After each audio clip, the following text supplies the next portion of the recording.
Facultad de Ciencias Sociales de la Universidad de la República del Uruguay. Cursó estudios en Teología y Ciencias de la Religión en Argentina y Costa Rica y posee un amplio conocimiento del mundo eclesial latinoamericano. Desde el 2010 se desempeña como columnista sobre temas de religión y política en diversos medios de comunicación. Es director del proyecto sobre fe y derechos humanos, Fe en la Resistencia, y del documental del mismo nombre. Dirige el portal Los Dioses Están Locos. Es consultor para ONGs y organismos internacionales en temas de religión y derechos humanos y coordinador del proyecto para jóvenes Espacio Bar, voluntariado, arte y reflexión. Un gusto tenerte acá en Buenos. Bueno, un gusto para mí estar esta tarde acá en Paysandú, estar con gente que conozco y también muy contento de que haya muchas caras que no conozco. Eso me alegra mucho más porque la ronda de la conversación se va haciendo más diversa y más amplia. Yo durante muchos años vine acá a Paysandú, justo hoy le decía a la periodista del canal, a trabajar las campañas de vuelta. Yo soy trabajador social y para que sepan así dos cositas, vine muchos años a Paysandú a trabajar con la campaña de buen trato, de prevención de violencia hacia niños y adolescentes. Así que conocí primero Paysandú desde ahí, desde ese lugar, trabajando con el liceo, con la UTU, con ONGs, con el MIDES, el INAU, etc. Y bueno, y también la otra meta es el tema de mi trabajo en la investigación del tema religioso. Y también este interés de esta investigación que hicimos con Dayana tiene que ver con la trayectoria de nosotros dos. Les cuento de Dayana brevemente. Dayana es antropóloga, es de Tacuarembó, específicamente de Tambores. Me gusta que es de Tambores, tiene un localismo importante. Ella es de tradición católica de formación, yo soy de formación protestante. Está bueno mostrar las cartas a la vista para que nadie diga que uno está jugando con cartas escondidas. Pero bueno, sí, de trayectorias bien distintas, tanto en lo familiar como en las experiencias. Y esta pregunta de qué lado está Cristo, realmente es una pregunta que a mí personalmente me atravesó en distintos momentos de mi historia personal. Yo me crié en una familia que no íbamos a la iglesia, o sea, de mi niñez no me llevaron a la iglesia, como quizás algunos han tenido esa experiencia. Pero sí me fui encontrando con distintas caras de la iglesia de Cristo de Jesús. Fui primero y segundo en la escuela pública, después fui a un colegio católico, después fui a un liceo evangélico muy conservador, y después fui a la Santa Casa Laica, las Facultades de Ciencias Sociales, que de las versiones laicas del Estado es de una bien potente. Y bueno, y en la adolescencia me vinculé con una iglesia evangélica y después con diversas comunidades cristianas. Podría después contarles más detalles, pero tuve un periplo bastante diverso en el ámbito protestante y bueno, acá conozco gente, por eso estoy acá, o sea, vinculado con la iglesia metodista, con gente de la iglesia valdense, de la iglesia luterana, y ni que hablar de la iglesia católica. Y bueno, agradecer a las comunidades, a las dos comunidades que me invitaron, también a la iglesia valdense, la iglesia metodista y a la intersocial, porque también eso habla un poco de la interseccionalidad del libro y de mi propia trayectoria como ser humano, entre lo social, entre la fe, entre lo político, entre lo político en el sentido no partidario, sino de la construcción de lo que nos es común como sociedad. Y el libro también, de alguna forma, busca recoger muchas miradas. No van a encontrar una respuesta cerrada de qué lado está Cristo, entonces de acuerdo, cuando quedó el libro me hace acordar un poco a unos libros que en mi adolescencia había que elegir las páginas, elegir mi propia lectura, tenías que saltar a determinada página. Bueno, uno puede de alguna manera jugar a esa búsqueda, porque como decía Iván, en la historia del cristianismo y en la historia de Latinoamérica, los relatos sobre Cristo, sobre el cristianismo, la Biblia y los usos de Dios, de la narrativa religiosa, ha estado y está en distintas contiendas de las políticas partidarias y de la que tiene que ver con la defensa de los derechos humanos o el ataque a los derechos humanos. No solo en el contexto de la Guerra Fría, que es en lo que el libro más va a enfocar, es el contexto de la polarización entre Estados Unidos y la Unión Soviética, pero sino que en distintos conflictos mundiales. Pienso, hace poquitos días cumplió 90 años Desmond Tutu, que es un arzobispo anglicano que luchó contra el apartheid en Sudáfrica, premio Nobel de la Paz. Y del otro lado, en Sudáfrica, los que luchaban por mantener el status quo blanco también eran cristianos. Los Boers se definían como cristianos. En Sudáfrica, principalmente, una disputa entre protestantes, reformados, anglicanos, luteranos, de los dos lados.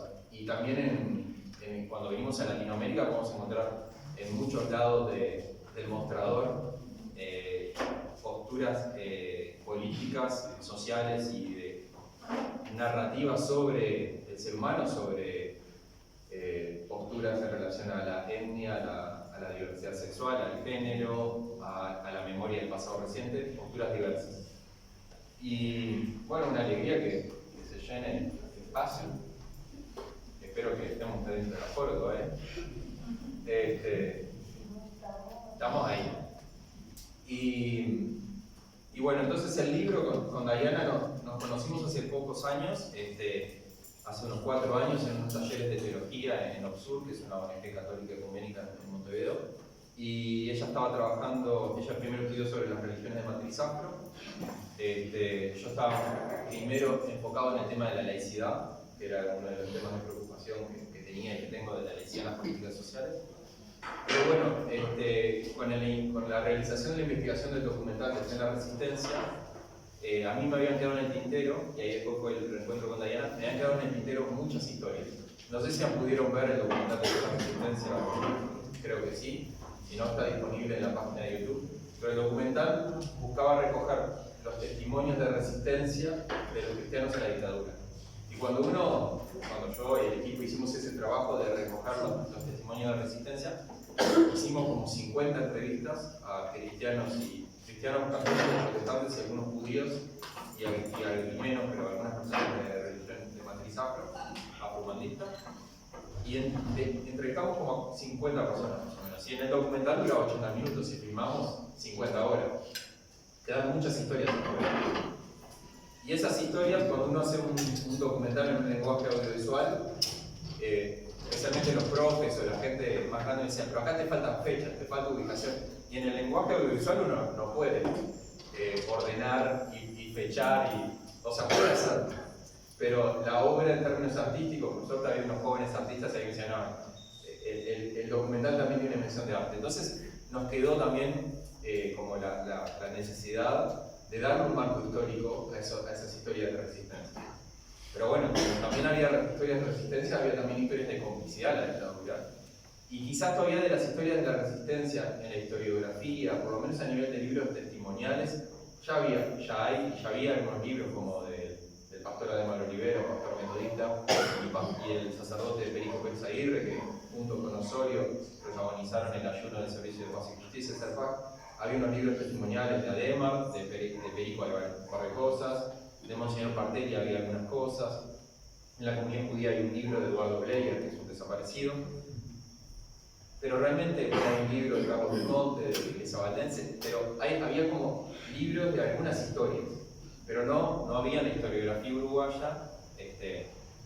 Queda feo que le diga yo, porque yo no soy historiador, estoy aprendiendo ahora con los historiadores, con Croqueta, con Valla Margarián, pero los profes de historia nos reconocían de que la historiografía uruguaya en relación al pasado reciente no había abordado el tema de la religión de una forma sistemática, o por lo menos de tratar de compilar una mirada sobre este tema de una forma integral. Y también que no quedara solo con el documental del rol de la resistencia de las iglesias a la dictadura, sino que también abordara la complicidad de grupos religiosos y de actores religiosos de la dictadura. Y también con Diana nos parecía importante que el libro no quedara solo en Uruguay, porque estos fenómenos claramente son geopolíticos, son regionales, son transnacionales, y cuando uno piensa el fenómeno religioso, la religión en sí es un hecho político-cultural regional o transnacional. Los valdenses no vinieron acaso a Uruguay, o los católicos no están evidentemente solo en Uruguay. Ninguna iglesia de estas, por lo menos, o sea, si fuésemos un país quizás más grande, podríamos encontrar fenómenos solamente más locales, pero todos estos fenómenos religiosos, cuando uno los analiza desde el punto de vista político y cultural, son fenómenos regionales. Y nos parecía importante analizarlos en el periodo de la Guerra Fría, porque el periodo de la dictadura, por más que es el foco del libro, nos quedaba corto en el análisis de procesos culturales y políticos más amplios. Y más cuando uno analiza, en este caso que era la pregunta provocadora de Cristo, cuando uno analiza narrativas religiosas y procesos de cambio, no empiezan de la noche a la mañana. Y realmente uno tenía la tentación de empezar, por lo menos, si no empezaba con Cristo, empezar con Perón. Justo ahora bueno, ¿dónde empezamos a contar esta historia? Porque la historia esta, empezamos en el pueblo de Israel. Pero bueno, el libro evidentemente nunca va a ser exhaustivo en ese sentido, pero sí en el capítulo 1 y en el capítulo 2 buscamos dar una introducción para alguien que quizás no es un lector uruguayo promedio que no conoce. Incluso la editorial nos dijo, Canal de Fin de Siglo, hagan un glosario. Y el libro tiene un glosario atrás que dice qué es protestante, qué es católico integrista, qué es valdense, qué es metodista, qué es protestante histórico, qué es ecumenismo. Todas esas palabras que ahora yo las estoy un poco usando, dando por hecho que manejamos un lenguaje, pero no manejamos un lenguaje conceptual en términos de la religión, porque en la educación que recibimos en Uruguay en general no tenemos un conocimiento de la diversidad religiosa ni de la historia de la religión. Así que el libro en ese sentido también busca ser un poquito pedagógico, o tiene un poquito esa intención, y los primeros capítulos dan una mirada geopolítica del conflicto político-religioso, que claro, desde el rol de Estados Unidos es un poco más, quizás más evidente, porque Estados Unidos claramente su narrativa religiosa está desde su fundación, pero también lo peculiar de tomar en cuenta que en la Unión Soviética cumplió la religión algún papel, que es algo de lo que quizás conocemos menos, y de eso un poquito también abordamos. Y yo les quería mostrar algunas imágenes también, porque una de las cosas que tratamos de hacer es un trabajo de archivo. Y el libro de alguna forma, después de todos los esfuerzos técnicos que hicimos con José, el libro de alguna forma tiene como estos tres niveles. Trabajo de archivos de inteligencia, Wikileaks, lo más conocido como nombre, pero fuimos al archivo histórico metodista, valdense, católico, Obsur, a los archivos de inteligencia. Por suerte habíamos ido antes de la pandemia, porque después con la pandemia ya fue un poco más difícil. Hicimos también un trabajo de traducción de documentos, hasta una traducción del ruso, que fue quizá lo más complejo. Y sí, tiene un trabajo de collage, el libro adentro.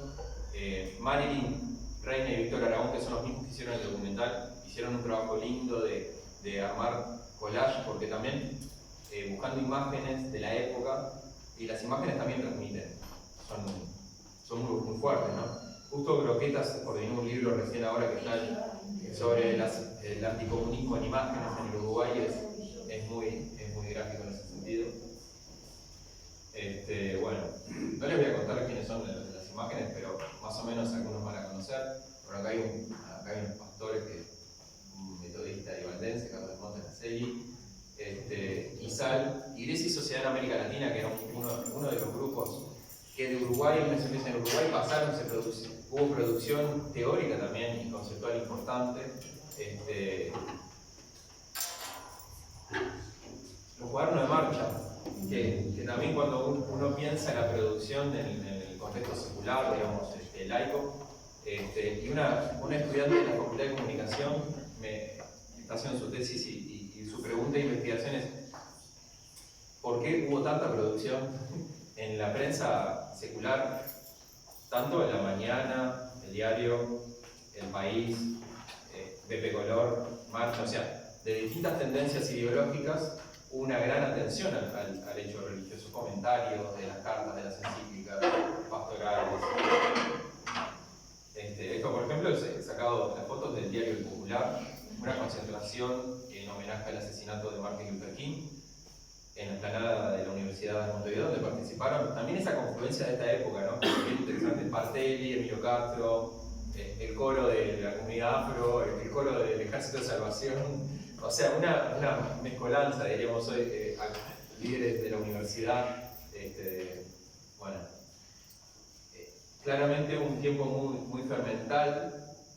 También una cosa que buscamos, justo hoy lo hablamos en la radio con un periodista, Milton Nant, que hablamos en la FMK, que el libro, así como el documental, busca problematizar esta idea que quizás en los estudiantes, algo que decía hay varios profes acá, buscamos problematizar de que la dictadura fue un tema de Tupamar contra militares y poder ver la complejidad de actores que había, de la sociedad civil, de las pastorales, de los partidos que no tomaron las armas, que fueron la mayoría, de los sectores políticos de distintas, que tenían posturas no violentas, de los sectores religiosos.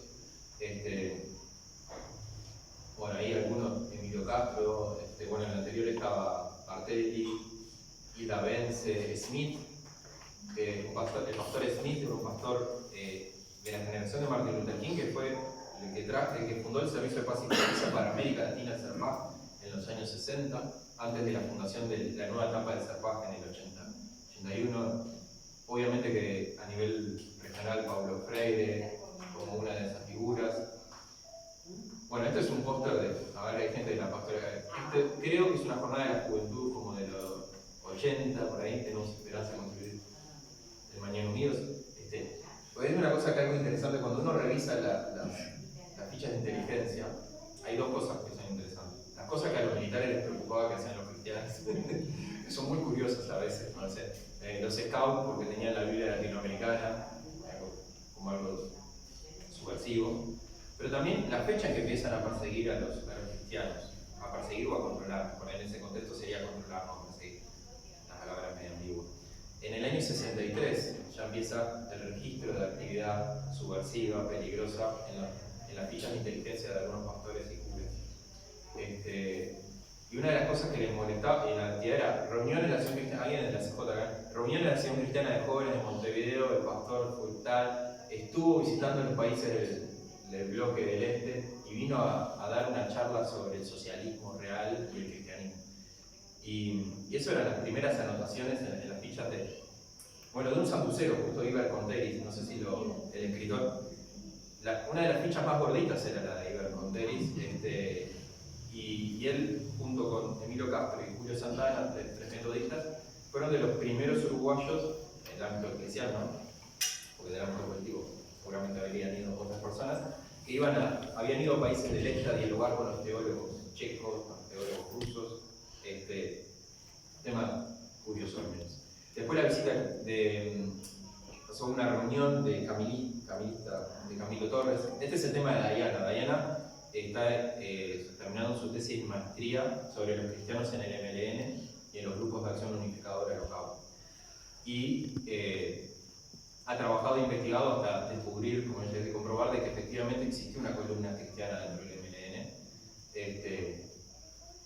Y bueno, está el rol del padre Zaffaroni y también la importancia de Camilo Torres en su influencia como mártir, trascendiendo totalmente el ámbito cristiano, como figura icónica de ese sector de la izquierda, más allá de lo religioso. Bueno, acá hay un pastor y un laico metodista de Eber Cardoso, el papá de Tabaré Cardoso,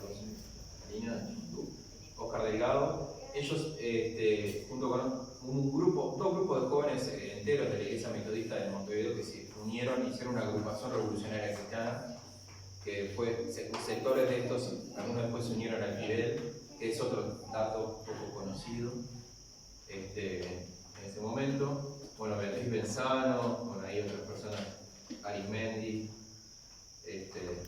bueno.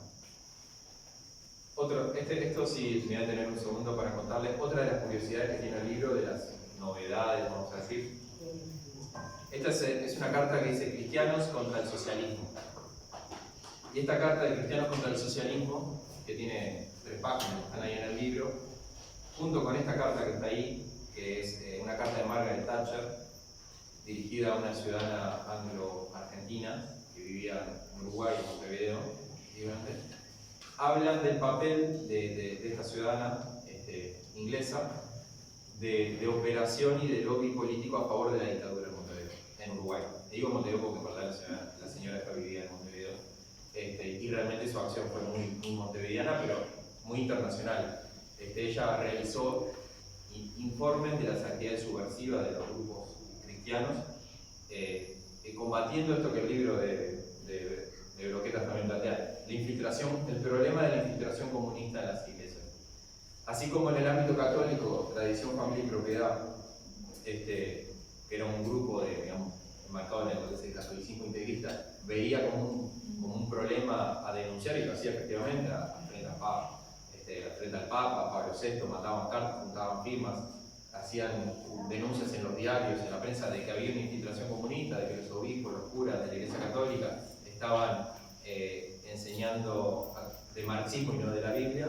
En el ámbito protestante, una de estas personas que hacía una acción parecida era esta ciudadana inglesa, que no lo hacía, aunque lo hacía a nivel local, principalmente lo hacía a nivel internacional. Mandaba cartas al Consejo de Iglesias, que es el organismo protestante, mandaba cartas al BBC, al New York Times, al Buenos Aires Herald, medios todos en inglés principalmente, y decía que no había que financiar la facultad de teología, por ejemplo, donde estudian los pastores, el ICEDET.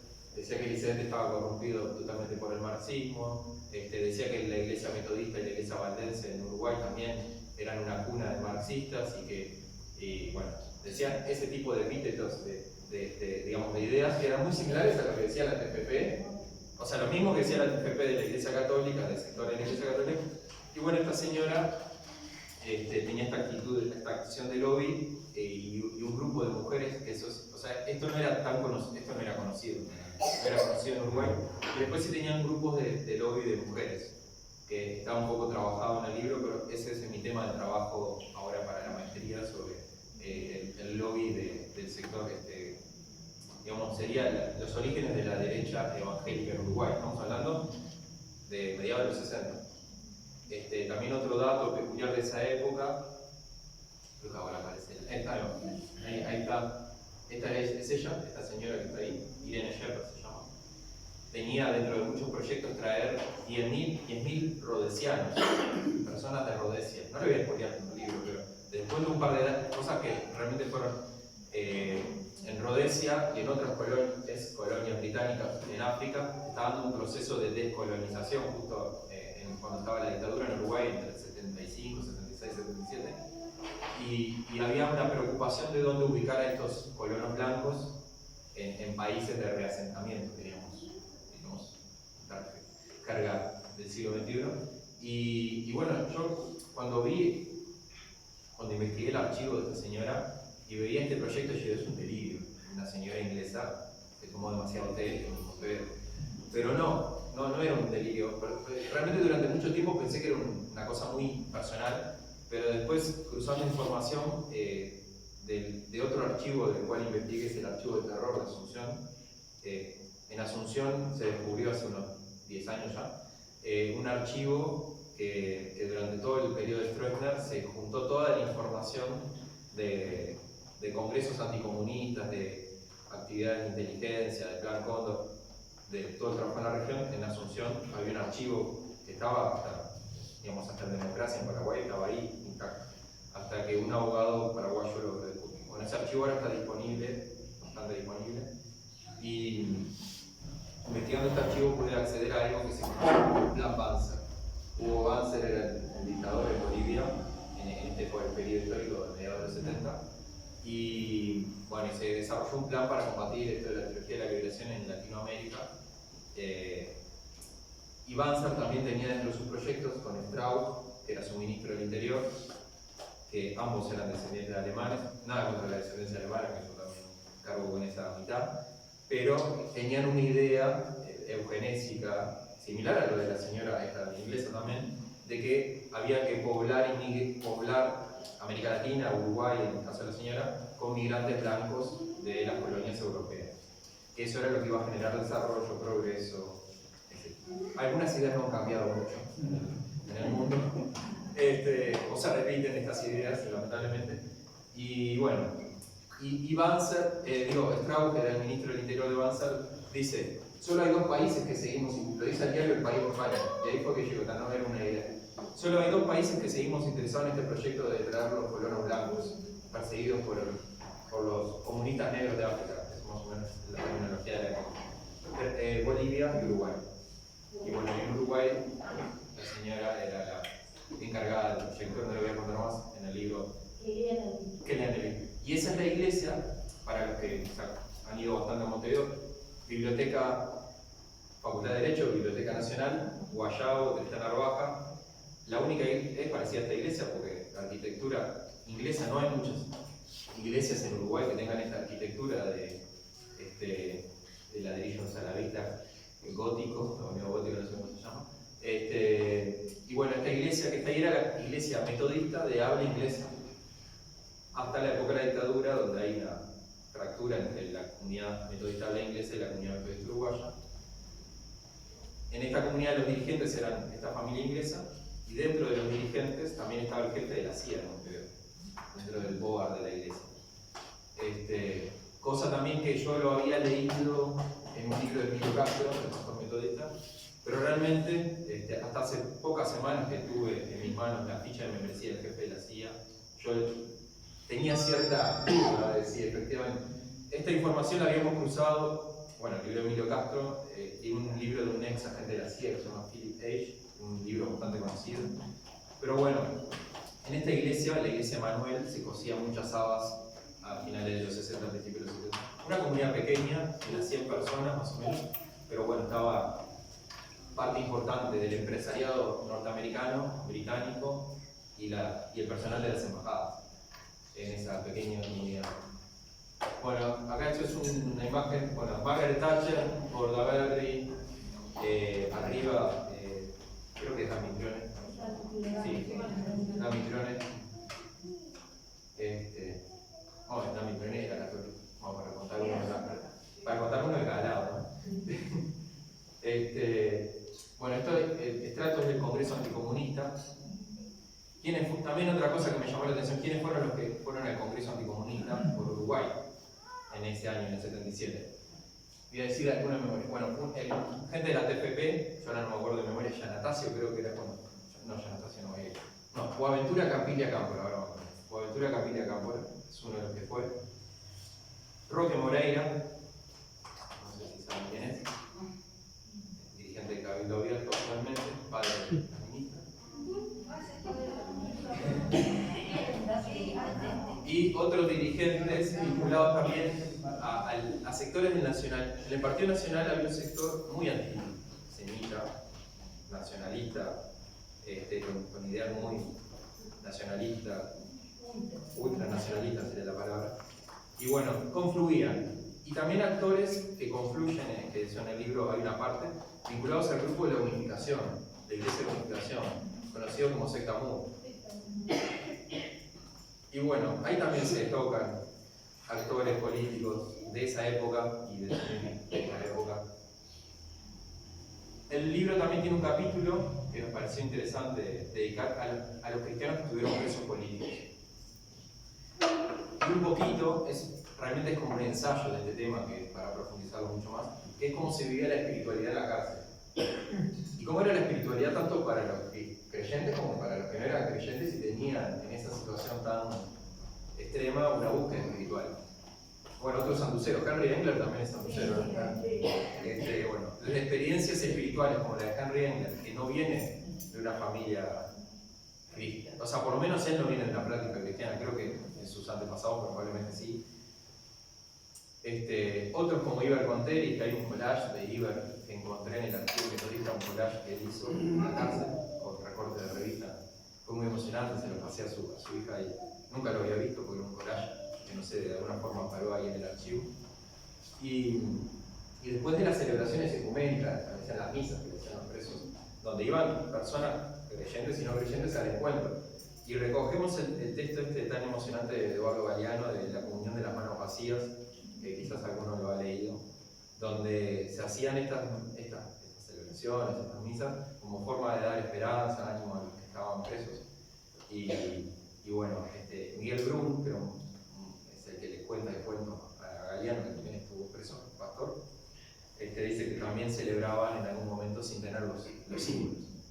Pero eso era la comunión Así que en este capítulo recogemos esos testimonios también de los cristianos que fueron asesinados en la dictadura, que también es algo que se conoce poco. Un pastor bautista, que es el único pastor, por lo menos que nosotros, el único pastor asesinado en dictadura, Héctor Jurado de Avellaneda, que era un pastor de Estación Atlántida, que era un tipo muy destacado, había estudiado teología, escribía en diarios, era del movimiento socialista. Después me voy a olvidar, lo que son 7 u 8 casos, no los tengo todo en memoria.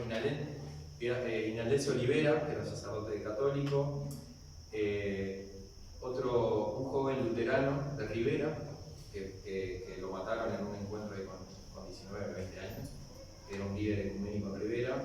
Bueno, ahí hay protestantes y católicos que recogimos su historia.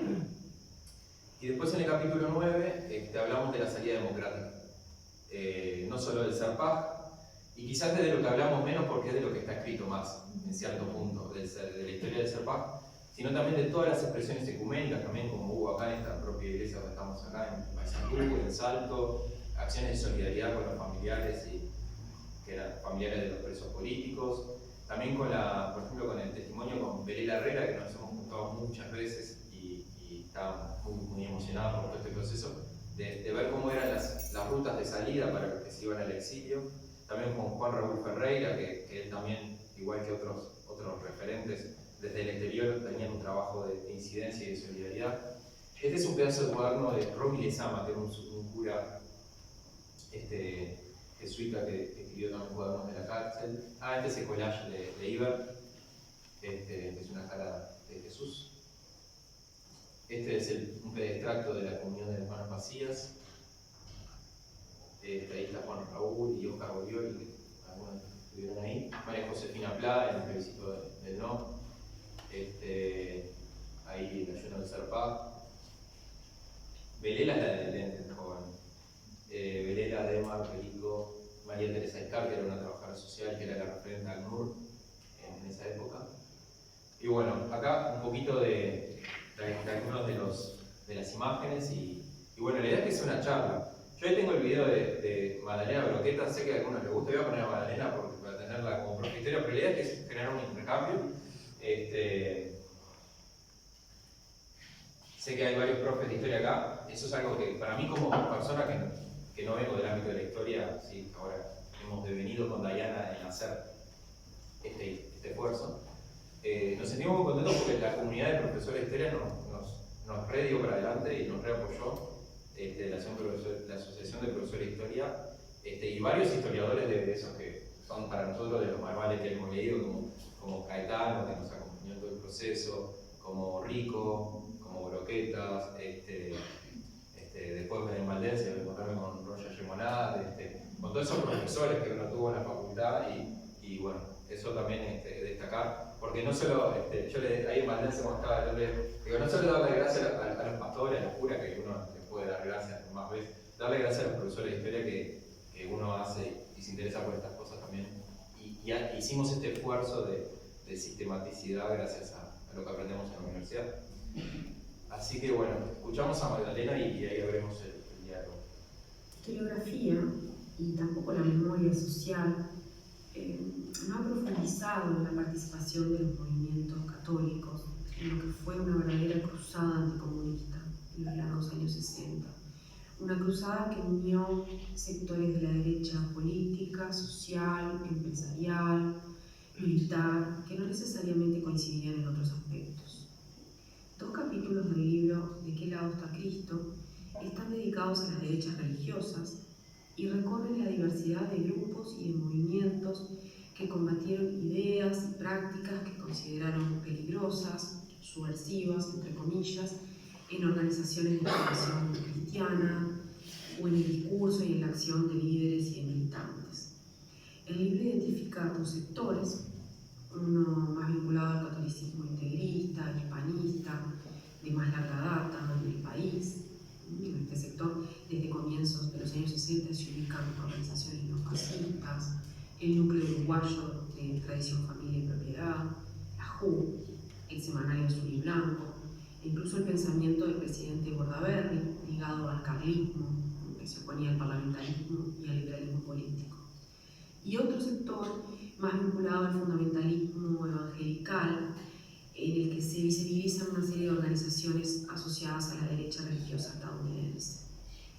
Además del mapeo de las organizaciones, los capítulos transcurren entre historias de espías, movimientos de mujeres de derecha y redes anticomunistas internacionales, globales y regionales, ¿no? Como la Liga Mundial Anticomunista, con sede en Taiwán, y su filial latinoamericana, la Confederación Anticomunista Latinoamericana, en cuyas reuniones participaron activamente delegados uruguayos. O también la llegada de la Iglesia de la Unificación del Reverendo Moon, que aterrizó en Uruguay en 1981 con mucho dinero y con un ambicioso plan de inversiones. Después hay 2 videos más que los pueden fichar. Un comentario de Nicolás Panotto, que es un teólogo, bueno, interesado tener las miradas, y también de Lilian Celiberti, de Mundo Feminista. Y bueno, abrimos la conversación, agradecer, bueno, acá yo a Nicolás, al pastor, que es uno de los que también acompañó a Iván, a la Intersocial también, como dije, a los profes de historia. Y bueno, sin muchos protocolos, el que quiera levantar la mano.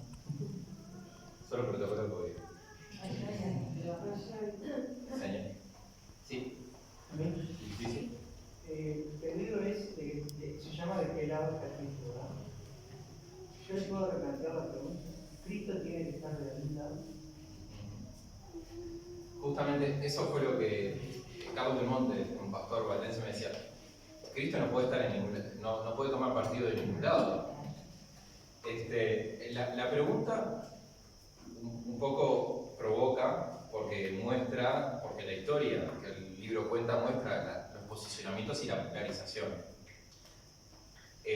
A mí la pregunta yo la retomé, inspirado un poco leyendo a John Sobrino, que es un teólogo de la liberación de El Salvador, que decía: bueno, mientras muchos generales en nombre de Cristo masacran a los pueblos, debe decir uno, Ríos Montt hizo un genocidio en Guatemala en nombre de Dios, un evangélico pentecostal, Pinochet, y si uno hace la lista de los latinoamericanos con nosotros, casi todos en nombre de un Dios más católico integrista o evangélico conservador, más o menos más, en nombre de Dios y de Cristo.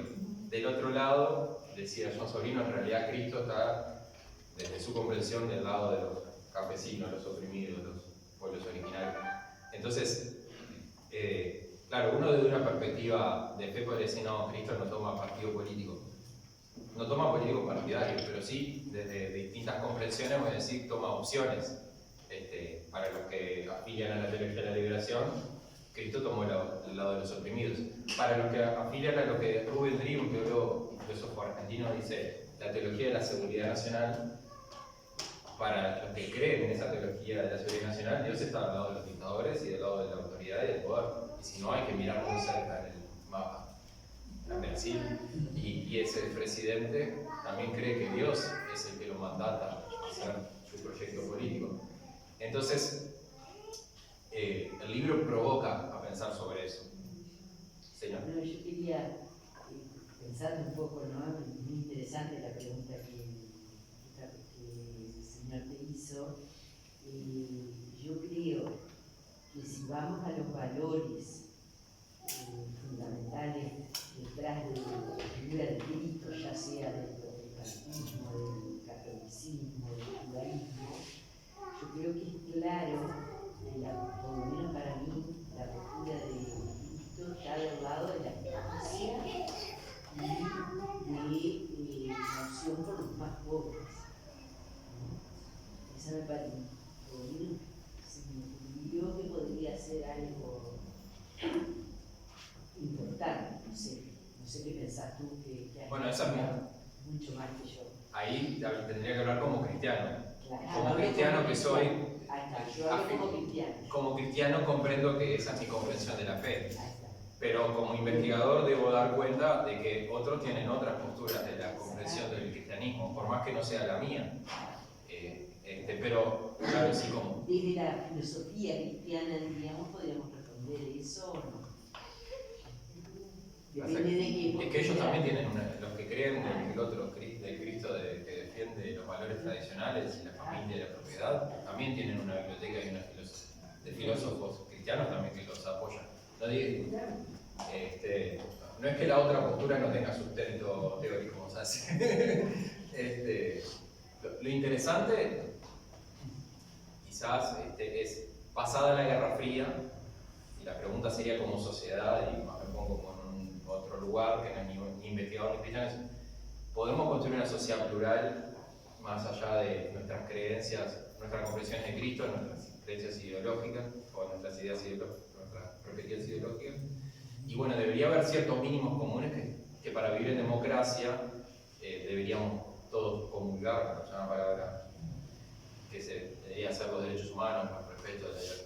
Pero asimismo, ni siquiera los derechos humanos, que es un acuerdo universal, intercultural, ni siquiera, tampoco ni todos los países, ni todas las personas han firmado ese acuerdo. Así que es bien complejo. Sí, yo digo, bueno, el Cristo en el que yo creo estuvo del lado de los oprimidos y los pobres y está con Julio, que está acá, que está por presentar su libro. En ese sentido, justo de mañana hablamos, comulgamos con Julio Bófano, que en el Cristo que creemos está al lado de las víctimas y no justificando ningún tipo de abuso, violencia, maltrato, violencia de ningún tipo. Entonces, pero claro, el tema, Perico Pérez Aguirre, ahí nosotros tomamos una frase y dice, el tema que en la cultura occidental y cristiana, dentro de los símbolos que más funcionan, el símbolo del cristianismo tiene un poder importante. O sea, incluso en Uruguay, que nos autopercibimos, nos autodefinimos como tan laicos, no sé qué, la fuerza del poder del símbolo cristiano es importante. Incluso cuando las iglesias no están tan llenas, como hace 50, 60 años, eso no quiere decir que la religión deja de tener un efecto político-cultural relevante. O están llenas otras iglesias, eso sería para otra conversación. Pero incluso aunque estén llenas otras tendencias, es interesante que igual, para las personas que se definen incluso como ateas o agnósticas, los símbolos cristianos tienen sentido. Desde la ciencia política, algunos autores dicen que también el Estado en sí, o sea, las funciones que el Estado toma, que son las funciones que antes cumplía la religión, ni que hablar de los más evidentes, casamiento, bautismo, registro, cementerio, etc., son funciones religiosas que el Estado seculariza y toma para sí. Y en el caso uruguayo, que tenemos una cultura que algunos antropólogos dicen, bueno, tenemos una religión civil, que es la creencia en los símbolos civiles, el himno, la bandera, la escuela con la moña, laica, blanca, o sea, tenemos también nuestros símbolos que tienen un lugar como religión civil. Pero bueno, es interesante que estos símbolos civiles y los religiosos no son tan distintos, cumplen funciones sociales, pero el cristianismo también sigue teniendo su rol. Te quería hacer una preguntita. Sí. En el mismo sentido, digo, ahora, traspolando esa realidad que se vivió, digo, que no salió mucha luz, pero algunos la vimos. En la actualidad, donde vemos que hay ciertas religiones que forman parte de la política partidaria, están jugando un rol mucho más directo, y no lo vemos solo en Uruguay, lo vemos en Brasil es más que obvio. ¿Cómo está jugando ahora el rol de las religiones, de ciertas religiones, en las políticas de gobierno en Latinoamérica? Y las dos, en Latinoamérica, en términos de religión y política, hay dos tendencias claras: la disminución del catolicismo y el crecimiento del neopentecostalismo. O sea, eso es incluso la elección del Papa Francisco, que en un momento fue leída como tratar de recuperar el bastión del catolicismo en la geopolítica mundial, donde Latinoamérica es el continente donde todavía hay más católicos, Brasil es el país donde todavía hay más católicos, pero las estadísticas indican que en 10 años va a haber más pentecostales y evangélicos que católicos en Brasil, el país que hoy tiene más católicos del mundo. O sea, entonces, tenemos cambios en las tendencias religiosas, que eso seguramente implica cambios en lo político. Hay que ver, porque tampoco lo pentecostal, lo neopentecostal y lo evangélico, eso no es claramente no es homogéneo, porque hay mucha diversidad interna, pero también las religiones van cambiando con eso. Ahí es mi cuota de espera. Es difícil, yo sé que está difícil, pero hay que tenerla. Porque si no estamos fritos, estamos fritos evangélicos, dice la canción. O sea, yo algo con los brasileños, estamos conversando bastante con gente en Brasil. Por ejemplo, Brasil, el PT sabe, por ejemplo, Lula sabe, o cualquier candidato de derecha e izquierda sabe, que si no habla con el sector evangélico pentecostal no tiene chance ninguna de ganar una elección. Lula ganó elecciones. Sí, Lula en la segunda y en la tercera, en la segunda de Lula y en la tercera con Dilma ganaron dialogar. Bueno, después está a discusión para ellos de qué es lo que van a negociar, qué es lo que no van a negociar. Eso es interesante tomar en cuenta, analizar. Pero voy a ir capaz más a lo que yo. Pero lo interesante es, y también Uruguay y Brasil es muy distinto también, ¿no? O sea, nosotros estamos en un estado laico, que por más que haya tendencias, ideas, posturas, tenemos casi 100 y algo de años de estado laico, y hay vamos a decir, hay ciertos gérmenes machistas en la sociedad, gérmenes en el buen sentido en este caso quizás, hay ciertos valores del vallismo que realmente generan cierta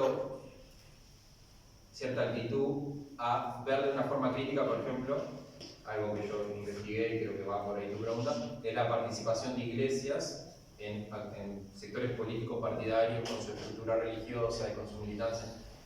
Y sí, eso orada a la democracia. Si tenemos iglesias o grupos religiosos que participan en elecciones políticas, afecta al sistema de partidos, debilita a los partidos políticos. También habría que preguntar a los partidos políticos que les permiten que actúen las iglesias en su interior y definan la agenda, la responsabilidad que los partidos políticos tienen también para defender los sistemas democráticos.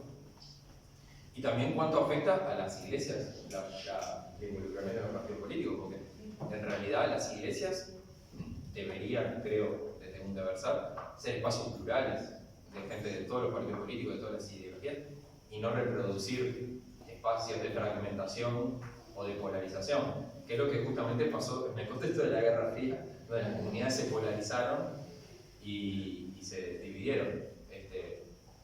Había iglesia católica donde los de la TFP decían hay que echar a Martelli, y había otros del otro lado, y había iglesia metodista como la de los ingleses que decían que todos son comunistas, y así. O sea, la sociedad uruguaya, las comunidades se polarizó, y bueno, el autoritarismo también, el propio gobierno autoritario luego debilitó también el tejido social en ese sentido. Yo creo que es un desafío, creo que estamos cambiando, o sea, el cambio de aquel momento a este es el crecimiento de la correlación de fuerzas, que es distinto, la tendencia apunta hacia ahí, hacia que lo evangélico crece y lo católico disminuye, y lo católico que se mantiene también es un catolicismo conservador, porque en realidad no es que lo católico sea, ni que lo católico y lo evangélico sean un solo signo, en su interior hay todas las teologías. Y bueno, es bien complejo, ¿no? Hay cambios, sin duda que no estamos en este momento histórico, y la correlación de fuerzas. También hay cambios en las formas de creer también. Digamos que eso también es importante, porque las personas creen de una forma mucho más desafiliada de las instituciones. Entonces esto también explica por qué las teologías, especialmente las iglesias que tienen teologías más abiertas o más progresistas, para usar esa palabra, en general son las que más desafiliación institucional tienen en sus miembros. Y en general, las iglesias que tienen posturas más fundamentalistas o más cerradas son las que sus miembros tienen posturas más militantes y más de pertenencia. Eso se da en Uruguay y en todos lados. En América Latina, en el mundo occidental, es así. Incluso en Europa, donde tenés decenas de iglesias católicas y protestantes históricas vacías, tenés grupos pequeños con posturas más reaccionarias, conservadoras. Hay un autor que lo recomiendo, ahí en el libro está citado un poco, se llama Mark Taylor, y se llama Después de Dios el libro, y él habla de que hay en distintos momentos reacciones conservadoras, ¿no? Hubo en los 70 en Estados Unidos, en Europa, una reacción al feminismo, al hipismo, al comunitarismo, al pacifismo. O sea, así como estaba Martin Luther King, había una reacción conservadora del mundo religioso, y hoy también estamos frente a una reacción conservadora, o hace ya tiempo estamos frente a una reacción conservadora, y bueno, y ahí se van.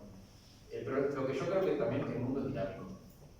Eso es importante, tenerlo en cuenta.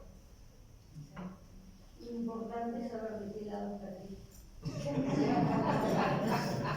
Yo tengo muy claro de qué lado estoy. No soy creyente de eso, tampoco. Yo sé lo que está. Para mí, el hijo, que es la responsabilidad cristiana, está abogado poseído, estuvo perseguido.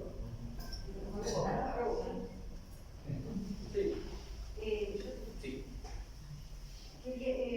Como tantas veces nombraste a los profesores de historia, estaba pensando en que justamente al comienzo de la Guerra Fría, Truman, que es el que de la doctrina Truman y el apoyo a los pueblos libres y esa autovisión de los Estados Unidos como de que tiene que proteger a los estados débiles, en fin, él cuando decide, ya creada la ONU, él decide, impulsa la guerra de Corea, él dice que lo hace en nombre de Dios y que lo que busca es la paz. Y no sé si dice exactamente en nombre de Dios, pero como que Dios lo va a apoyar. Y mucho más adelante, Bush, cuando la invasión a Irak, hace declaraciones similares. O sea, eso como que a uno le hace pensar si también esa invocación a Dios a nivel macro, digamos, va a tener una repercusión, porque quien escucha eso va a decir, bueno, entonces no está mal, estamos combatiendo contra un enemigo que... Y actualmente, pensando en el hoy, en esta disparidad y esta confluencia, bueno, como decía la compañera, de que aparecen otras iglesias, pensaba en un país que ha cambiado tanto y que recibe tanta migración de culturas diferentes, donde en un país laico hoy parecería que la política ocupa el lugar que antes ocupaba la religión.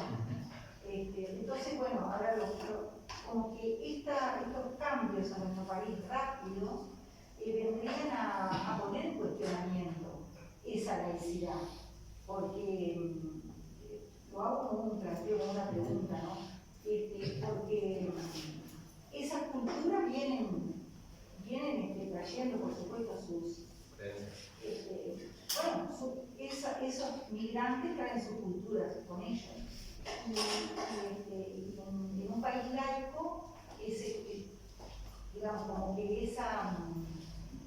esa irrupción de nuevas formas de pensar, de nuevas ideologías, de nuevos rituales, también pondría en cuestionamiento el laicismo. Un comentario de los primeros. En el libro trabajamos un poco esta concepción de la doctrina o la ideología del destino manifiesto, de que Estados Unidos tiene una misión de salvar el mundo, de proteger a los pueblos que no se pueden proteger y llevar la paz. Y eso atraviesa toda la historia de Estados Unidos.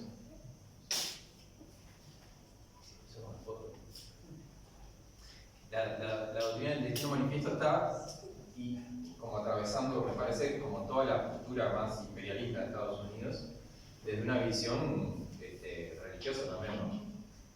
Y los misioneros, que ahí un poco hablamos de eso, los misioneros protestantes llegaron bastante con esa visión también, de traer, por un lado, sí, ¿no? Y también los metodistas y los históricos también, digamos, ¿no? Antes de estas nuevas iglesias, y me refiero a ahora como de hace como 100 años ya, digamos, ¿no? También de traer la verdadera versión del cristianismo también. Eso, por un lado, incluso uno de los primeros golpes de Estado en Guatemala, contra Jacobo Arbenz, está inspirado en esa idea, digamos. Y después sobre la laicidad en Uruguay, yo pienso que el desafío cuando uno se vincula, no sé, con personas, bueno, hay cubanos, dominicanos, que vienen con otra cultura y también con otras formas.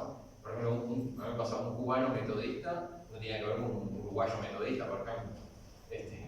Tiene una forma mucho más expresiva. Un venezolano católico, que también en Montevideo hay bastantes, va a una parroquia católica y se aburre. Igual que le pasa al cubano metodista cuando va a la metodista, o sea, porque tienen idiosincrasias distintas. Yo pienso que ahí lo que pasa y lo que nos va a desafiar, pero pienso que si lo pudiéramos procesar bien como sociedad y no de una forma xenófoba, puede ser algo que nos enriquezca. Pero bueno, es un proceso difícil, porque en Montevideo por lo menos ya he visto iglesias de dominicanos. Eso, o sea, iglesias de y para dominicanos, ¿no? O sea, lo que pasa con toda comunidad étnica, digamos, cuando llega a otro país donde hay un contexto cultural distinto, en general se tiende a reunir. En cierto punto eso ayuda a llegar, y está bien, o sea, es una red de sostén, pero hay que ver después qué pasa si se da una socialización y una integración, no sé la palabra, pero una actitud, por lo menos un contexto de una sociedad más plural. Y yo creo que a los uruguayos nos viene bien eso, digamos, creo que nos enriquece, digamos, ¿no? O sea, pero bueno, todavía por la pandemia quizás no lo hemos visto, pero yo soy trabajador social, como trabajador social, yo ya he empezado a escuchar ahora un poquito más con la crisis económica y todo esto, bueno, el tema de la xenofobia. Me parece que es un tema a prestar atención. Por el tema de la laicidad con la diversidad cultural no me preocupa tanto en realidad. Más bien yo creo que es una oportunidad de ampliar el mundo. Si en las aulas con los estudiantes podemos trabajar la diversidad cultural, me parece que es un valor. Me parece que es necesario trabajar. O sea, la recepción, la bienvenida al distinto, al migrante. No sé si hay alguna otra pregunta. ¿Sí? Sigo. Las personas creyentes concurren a distintas iglesias, y a veces dentro de una iglesia, como dice mi hermano, hay más de una iglesia. Pero a veces también buscan en los referentes. Hay iglesias de las respuestas planteos que se hacen en la sociedad. La pregunta que le voy a hacer, si se la dejo plantear, no necesariamente cada uno tiene una opinión o una información completa, pero ¿de qué manera afectó a las personas que son creyentes el proceso de la ley de interrupción voluntaria del embarazo? Y si usted ha detectado que las personas migran en su fe a Cristo, pero dentro de distintas iglesias. Migran, sí. Se mueven, sí. Se puede ser pentecostal, se van a metodistas, se van a la iglesia católica. Bueno, que me dos preguntas. A ver, dos preguntas muy buenas, muy grandes. Si lo que opinan los líderes religiosos afectan sobre la opinión de la ley de interrupción voluntaria del embarazo, o sea, la ley del aborto, o sobre cualquier otro tema, diría que sí y no. O sea, por ejemplo, en el Parlamento hubo diputados que posiblemente eran católicos, más o menos explícitos, y votaron a favor de la ley, por más que las autoridades de la Iglesia Católica le decían que estaban en no. La primera vez Cotuño los amenazó de excomulgarlos. En la segunda creo que ya no hubo amenaza, pero sí había una postura oficial de que no. Eso como un dato, digamos, ¿no? O sea, en verdad hay una postura oficial, después las personas votan o hacen. Y si vamos más a la vida cotidiana, donde también hay política, la gente católica, para hablar de los católicos que están oficialmente en contra, después la gente igual aborta. Entonces, ahí diría que sí afecta, porque en verdad hay personas que sienten culpa, etc. Hay gente que, hay doctores que, por ejemplo, apelan a la objeción de conciencia, o sea que sí, evidentemente que afecta, porque la opinión de los líderes religiosos afecta, pero no es que eso sea el 100% acatado, evidentemente. Y en Uruguay se acata bastante menos que en otros países, probablemente. Y después también, ya que estamos acá, hay otras iglesias que han tenido posturas favorables, no sé, pienso en la iglesia valdense y la iglesia metodista, a la ley de salud sexual y reproductiva. Eso no quiere decir que todos los creyentes de su comunidad estén de acuerdo con lo que la postura oficial de su iglesia dice, porque en todos lados hay diversidad y por suerte hay libertad de conciencia y hay libertad de ideas. O sea que hay sí y no sería. Después sobre la migración, sí. Ahí pienso que hay gente que se mantiene dentro de una iglesia por más que están en desacuerdo con lo que las posturas de sus autoridades dicen. Eso es evidente, que hay muchos cristianos que no están de acuerdo con lo que su pastor, obispo, cardenal dice, igual están dentro de esa comunidad. Y eso va a pasar siempre. Y hay gente que migra porque dice, no puedo, como dice una amiga hace un rato, yo no puedo esperar más a que la iglesia cambie, me cambio yo la iglesia. Entonces, creo que hay migración, sí. Pero bueno, no hay una correlación. Tampoco la migración es así como mal. Si no, estaría la gente cambiándose de iglesia cada rato. La gente es mucho más tolerante de lo que uno piensa. Yo a veces pensaba que iba a cambiar, pero no, la gente tiene paciencia. Y bueno, porque también hay construcciones. ¿Cómo? Lo mismo pasa con las funciones político-partidarias. Ajá. También, claro, sí, exacto. O las sindicales, no siempre se está de acuerdo con la patronal. No, pero vos te referís a la migración. Claro, no, la gente no cambia de partido político tampoco, porque a cada rato podés. Pero cambia. Cambia, sí. Que también te cambia dentro de un contexto y Cada vez cambia más. Y ahí vamos al mismo punto de la desafiliación. Estamos en un contexto donde las personas, donde hay un sector de la población que es mucho más versátil a cambiar de afiliación o a decir, no estoy afiliado a nada, ni a ninguna iglesia, a ningún partido, ni a nada. Y ahí es complejo porque también las instituciones que organizan la sociedad civil, sean sindicatos, partidos, iglesias o ONGs o lo que fuera, si no tienen nadie que permanezca y milite, vamos a decir, es complejo porque después no hay quien sostenga los espacios y después ¿quién apaga la luz y se hace cargo? Nicolás, quería consultar sobre... Pensé que él pagaba la luz. No, ¿quién apaga? No, con el avance de China como potencia internacional, ¿no? En ese sentido, ¿puede haber una influencia en cuanto a cuestiones religiosas con el avance económico y, bueno, obviamente cultural que se puede dar en algún momento? Como nueva potencia internacional, ¿puede haber una reacción? Yo no sé. De los Estados Unidos, de alguna manera, con algún movimiento? A los chinos, para mí, está claro hace rato. Dejaron el libro de Mao, hace rato que a los chinos lo único que les interesa es el capital financiero, el cash. Y ahí la ideología y la religión. Influencia cultural. Y sí, pero realmente yo pienso que la revolución cultural, o sea, pienso que la dimensión cultural y ideológica realmente a China le interesa poco. Negocia con quien tiene que negociar, invierte donde tiene que invertir y firma con quien esté de acuerdo que le dejen ingresar su capital. Realmente la estrategia china ha sido silenciosamente pero económicamente efectiva. Lo que está cambiando en China en relación a la religión, no sé un montón, pero por lo poco que estoy enterado, es que de poco a poco hay un poquito más de libertad religiosa.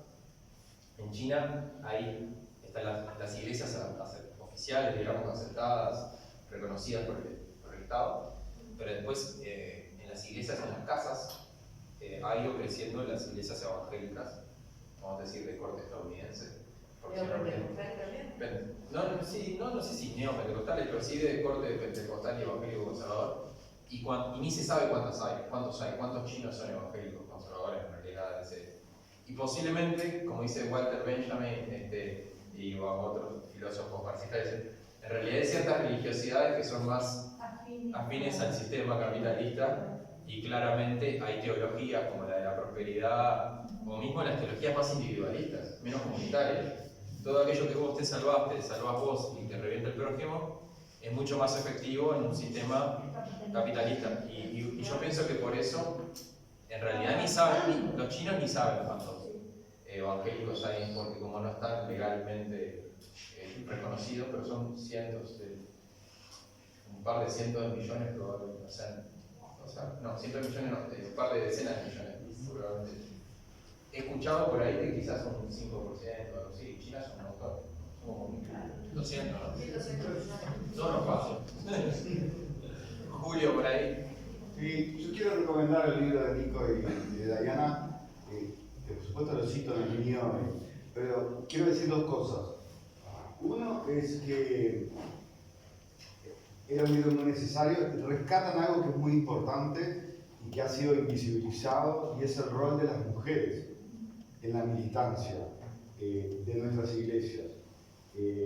Porque siempre hablamos de los hombres, de los curas, de los pastores, y el libro lo rescata eso, porque muchísimas mujeres, muchísima militancia de derechos humanos, muchísima militancia de izquierda, de mujeres, incluso de algunos feminismos, salieron de nuestras iglesias. Yo me acuerdo que acá nos reunimos también con la pastoral juvenil de la Iglesia Católica, los valdenses, los evangelistas, por supuesto, y otras iglesias.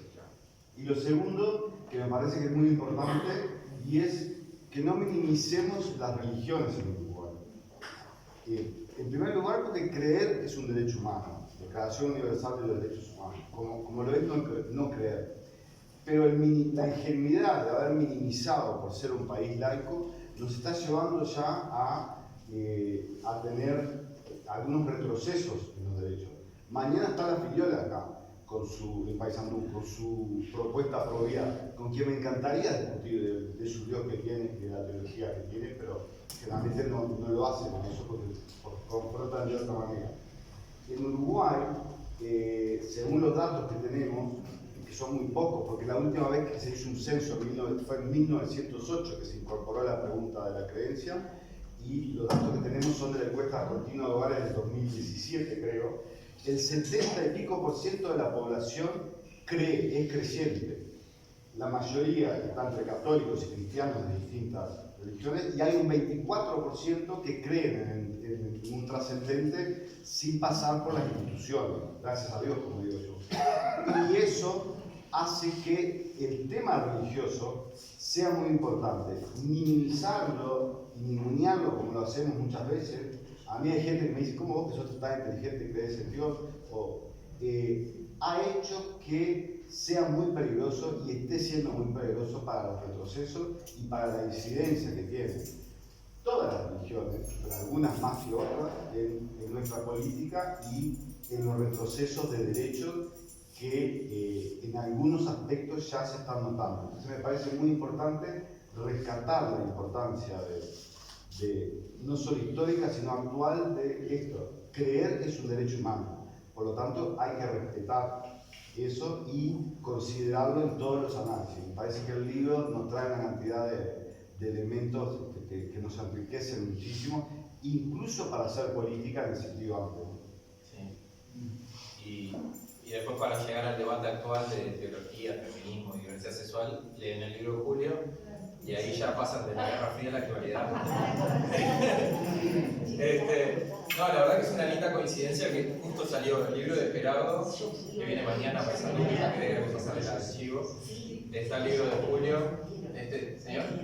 Yo quería plantear que quizá en Uruguay tenemos un problema, es decir que, bueno, a mí me pasó, yo crié con mucha libertad a mis hijas y ahora les reclamo espiritualidad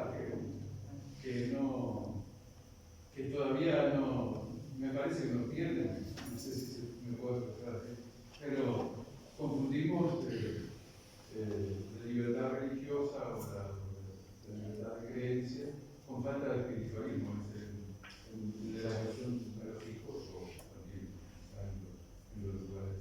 La espiritualidad, que es el sentido de trascendencia, el sentido que busca el sentido, Que ese es el problema. No es que la religión sea la que solucione la búsqueda de sentido, pero en realidad el ninguneo también de la religiosidad ha generado a veces y más en esta cultura del consumo y del materialismo, que no sé con quién hay que ver, con la señora de la librería que a la vuelta me decía que en el retiro de confirmación le tenía que dejar al celular el fin de semana y casi le damos colapso a lo que dice.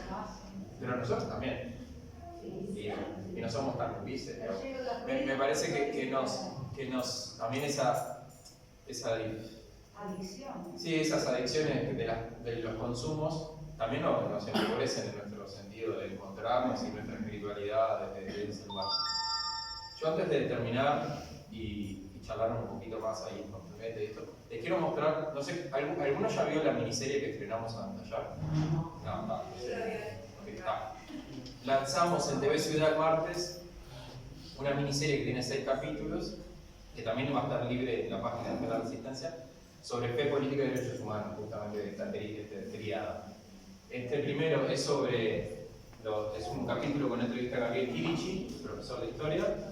La segunda es con Denise Mota, la periodista brasilera, sobre la derecha evangélica. La tercera es sobre el diálogo entre feminismo y cristianismo, con Lucy Garrido, gente de la militancia feminista y gente de la militancia cristiana. El cuarto sobre los discursos de odio en las redes sociales, con unos politólogos y filósofos. Quinto sobre el tema medioambiental y el tema del consumismo también. Y el sexto sobre migración e interculturalidad. Así que más o menos de todo lo que hablamos hoy.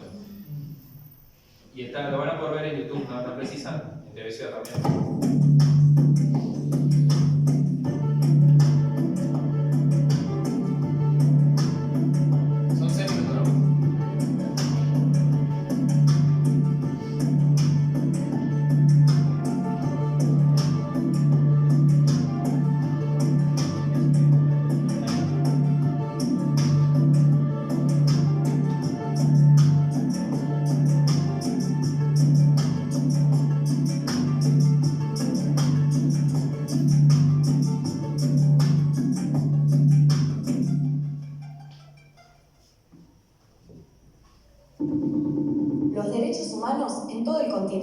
Se encuentran bajo el accionar amenazante del fundamentalismo religioso. Pero la historia nos muestra que en muchos casos las religiones y las luchas sociales, las revoluciones y los cambios han encontrado en la fe un motor para la liberación. La Guerra Fría fue más o menos de 1947 hasta la caída del muro de Berlín o el fin de la URSS en principios de los años 90. Es el nombre con el que conocemos desde el lado occidental, ¿no? El enfrentamiento geopolítico, ideológico, cultural, económico entre Estados Unidos y la Unión Soviética. La doctrina de seguridad nacional, orquestada desde Estados Unidos, fue instrumentada en América Latina por las Fuerzas Armadas Nacionales con el pretexto de garantizar el orden interno frente a una supuesta amenaza comunista. A través del Plan Cóndor, los países del Cono Sur ejecutaron una represión sistemática y coordinada contra grupos sociales, políticos y religiosos. En el caso de América Latina, a través de la doctrina de la seguridad nacional, la concepción de que las naciones americanas, con Estados Unidos a la cabeza, se encontraban bajo amenaza y por eso había que tener seguridad de expansión del comunismo y se consideraba el comunismo como que iba a transformar también el modo de vida típico occidental, cristiano y democrático. Cualquier cosa era interpretada como comunista si pretendía hacer transformaciones sociales. Las relaciones sociales de poder que podían cambiar en América Latina enseguida eran tildadas de intervención del comunismo, como el caso de Guatemala. Y en ese marco es que se explican los procesos dictatoriales de América Latina.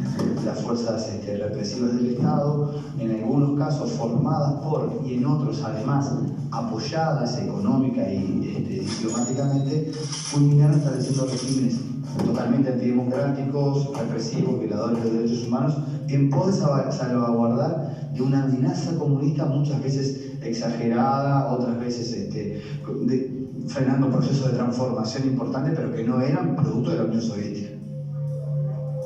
muchas veces la justificación de la represión venía de la mano con que los movimientos subversivos, sindicales, de jóvenes, iban en contra de la tradición de la familia, la iglesia, los valores como que se habían perdido de la vieja hispanidad en algunos casos, ¿no? Del viejo catolicismo, sobre todo en Argentina, eso es muy claro, pero también hubo algunos sectores del ejército aquí en Uruguay también que lo practicaron, y en Chile también con una versión aparte que combinó religiosidad y neoliberalismo en un grado increíble.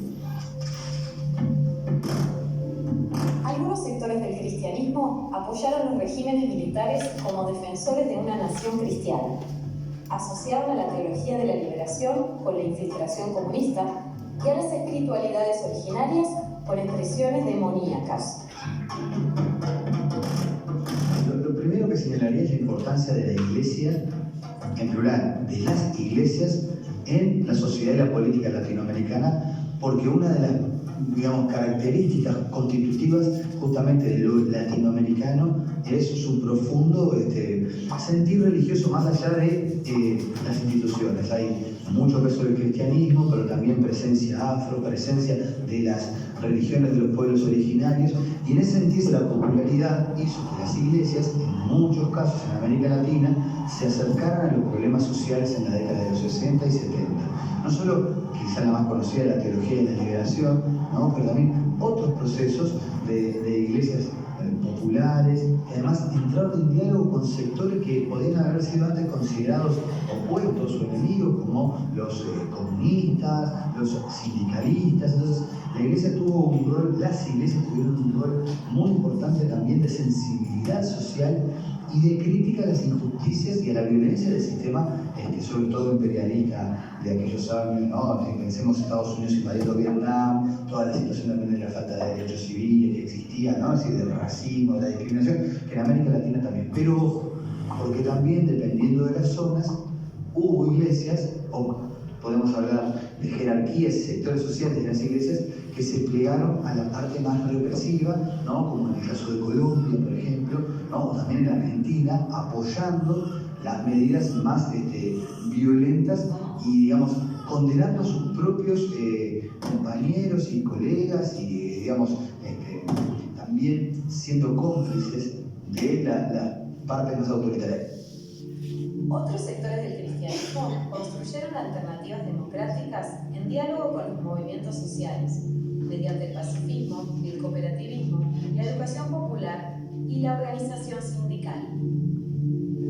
Y al mismo tiempo, otra vez, actores vinculados a la vida religiosa contribuyeron a denunciar las violaciones a los derechos humanos, ¿no? En el caso uruguayo es muy sintomático, ¿no? Monseñor Partelli tratando de, digamos, desde el catolicismo bregar por la paz y por la concordia antes de la dictadura, sin suerte, pero toda la movida de CERMAG y la asistencia a los presos políticos y la denuncia de los derechos humanos, con un gran peso de diferentes iglesias, ¿no? Que realmente fueron muy valientes en un contexto dictatorial.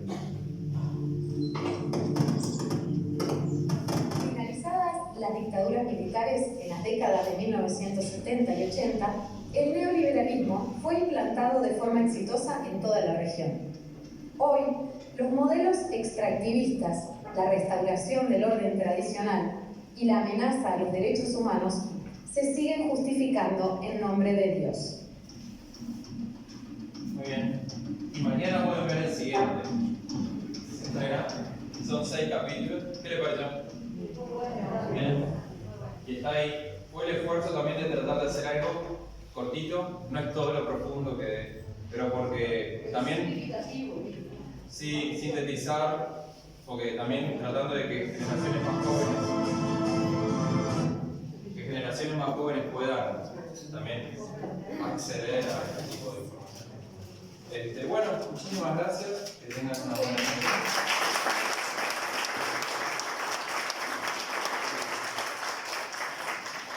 Agradecerle a todas las instituciones acá para Sandú que me acompañaron en la social, en el debate documentalista.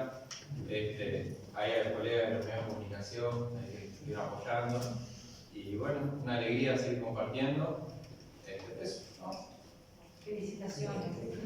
Sí, de la librería. Acá, tanto en esta librería como en la terminal está el libro, si alguien no tiene plata o lo quiere comprar, perfecto, está 590 pesos, o 640 lo van a subir, pero creo que es 590. Yo lo cobré a 600 porque no tengo 10 pesos para darle de cambio.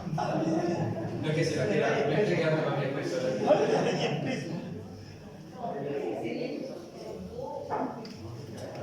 Los stickers son para llevarse gratis. Todo lo que